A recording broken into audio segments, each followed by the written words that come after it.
নমস্কার বন্ধুরা, জন্মাষ্টমীর সকলকে শুভেচ্ছা। জন্মাষ্টমীর কিছুদিন পর আমি ব্লগটা শুরু করেছি। জন্মাষ্টমীর আগের দিন আমরা ঘুরতে গেছিলাম ভান্ডির বন গোপাল মন্দির। তার পাশে আমরা কালী মন্দির, শিব মন্দির সবই দর্শন করেছি।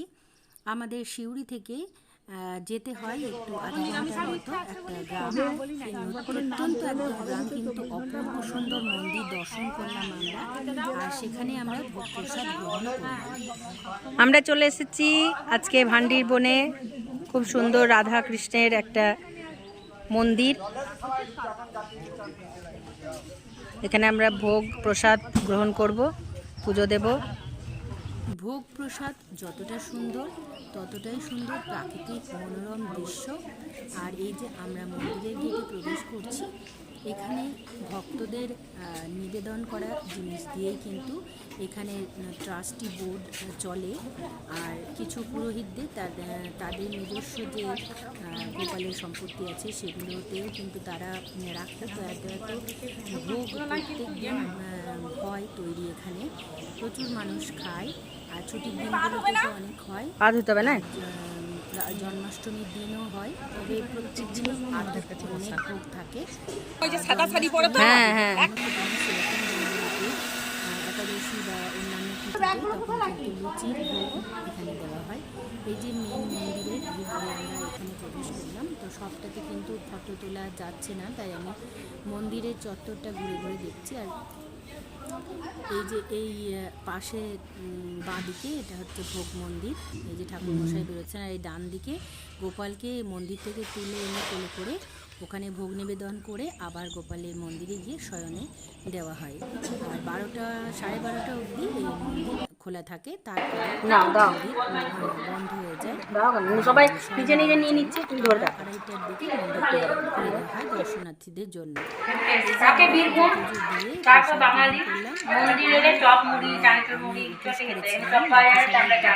কিছু খেয়ে গেছিল, তো আমি প্রত্যেকের জন্য একটু মুড়ি, চানাচুর, ছোলা ভাজা, আচারের তেল দিয়ে মাখিয়ে নিয়ে গেছিলাম একটা ছোট টিফিন করে। সবাই একটু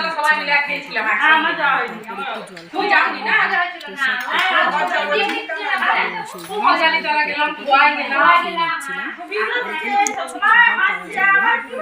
একটা ছোট ছেলে একবার গোবিন্দের একবার কালী খেতে হবে একটু পেয়েছিলাম। আর এই যে তারপরে আমরা খাওয়ার পর টোটো যে আমাদের নিয়ে গেছিলো বিবেক, সে কালী মাতার মন্দির নিয়ে গেল। কালী মার মন্দিরটাও কিন্তু সুন্দর, প্রত্যেকটা মন্দির কিন্তু অপূর্ব সুন্দর ছিল। আস্তে আস্তে মনসা দেবীর মন্দিরও ছিল, তারপরে শিব মন্দিরও ছিল। এই যে কালী মন্দিরে আমরা সবাই বসে আছি, আমাদের যোগা টিম থেকে গেছিলাম, যোগা দিদিভাই বসে আছেন। আর এই মা কালী দর্শন করে সেখানে আমরা তো এত জানতাম না, তো শুধু গোপালেরই পুজো নিয়ে গেছিলাম। তো আমরা মা কালীর শুধু দক্ষিণা দিয়ে এখানে সংকল্প করালাম। তারপরে চলে এসেছিলাম এই যে শিব মন্দির। কালীতলায়ও কিন্তু ভোগ খাওয়ানো হয়, ওখানে কিন্তু মাছ দিয়ে ভোগ হয় প্রত্যেক দিন। যাদের ইচ্ছা হবে মাছ নিয়ে গিয়ে মায়ের ভোগ দিয়ে সেই প্রসাদ পেতে পারে। আর এমনিও রোজ রোজ ভোগ হয়। এটা হচ্ছে শিব মন্দির। শিব মন্দিরটাও ভীষণ সুন্দর। ওখানে প্রথমেই লেখা আছে হাত পা ধুয়ে আসুন, তো আমরা হাত পা ধুয়েই ছিলাম। তারপর 7 পাক পরিক্রমা করতে বলা আছে ওখানে বোর্ডে, তো আমরা 7 পাক পরিক্রমা করছিলাম। ভীষণই সুন্দর মহাদেবের মন্দির, একদম মন ভালো হয়ে গেল। তিনখানা মন্দির দেখে দেখুন, একদম সিঁড়ি দিয়ে অনেকটা নিচু কিন্তু মন্দিরটাতে যেতে হয়। খুবই ভালো লেগেছিল। তো আমাদের একদিনে 3-4 ঘন্টার যে ট্যুরটা ছিল ভান্ডির বন, ভীষণ সুন্দর ট্যুর হয়েছিল। আমরা খুব সুন্দরভাবে ঘুরে এসেছিলাম এখান থেকে। তো তারপর ভোগের প্রসাদে আমরা জন্য ওয়েট করছিলাম, বসে মন্দিরগুলো ঘুরে এসে ভোগের প্রসাদের জন্য খাওয়ার জন্য আমরা ওখানে বসেছিলাম। প্রত্যেকে দেখুন সবাই মিলে হাতটা ধুয়ে, তো 1টা নাগাদ ভোগ প্রসাদ দেওয়া হলো। প্রথমেই ভোগের যে নারায়ণের গোপালের ভোগ হয়েছিল সেই ভোগটা দেওয়া হলো সব একসঙ্গে মাখিয়ে। তারপর এলো আতবের অন্ন, ডাল, একটা কুমড়োর তরকারি ছিল, আলু পোস্ত ছিল, চাটনি ছিল, পায়েস ছিল, মিষ্টি ছিল। তো যেদিন যেমন তরকারি হয়, একটা তরকারি থাকে আর এক পোস্ত থাকে। তো অপূর্ব খেতে লেগেছিল, এত ভালো লেগেছিল।